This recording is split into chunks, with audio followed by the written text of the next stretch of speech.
Good afternoon. My name is Jonathan Locklear, and my oral presentation is on workers' compensation laws. Workers' compensation laws is a form of insurance employers carry on employees, providing wage replacement and medical benefits to employees who are injured during work on the job, to ensure employers that they couldn't be sued for the tort of negligence. The process for receiving workers' compensation is employees must be injured on the job. They must allow the employer to call 911 if the injury is bad enough. Visit the doctor designated by employer. If they feel weary about visiting their doctor, they can visit their own promptly.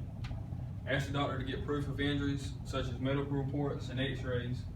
Always request a blood test and a drug test to rule out any of the use of illegal drugs or alcohol. Fill out workers' compensation forms employer gives you and turn them back in promptly. Reasons workers' compensation may be denied is the injury or illness did not occur on the job, suspicion of fraud, pre-existing condition, the employee failed to file a promptly claim, the employee did not submit timely physical, and lack of evidence. Common law and statutory compensation law under workers' compensation.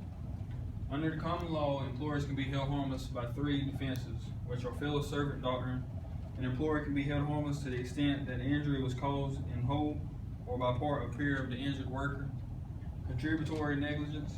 An employer can be held harmless to the extent that they failed to use adequate precautions during the ordinary procedures. An assumption of risk is which an employer can be held harmless to the extent that the employee had absolutely accepted the risks associated with the work.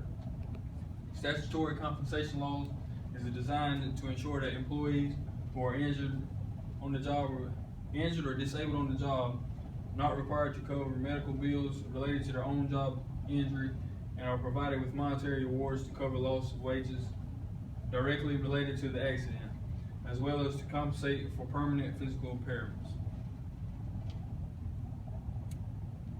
Workers' compensation and human resources.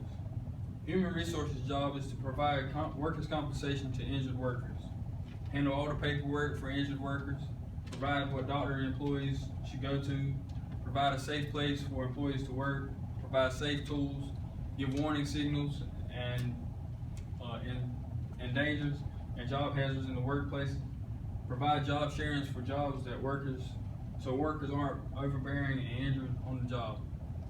I personally think that human resources handles everything to do with workers' compensation. Without the human resources, there wouldn't be the paperwork filed, and they wouldn't have the insurance to carry for employees that are injured on the job. Thank you.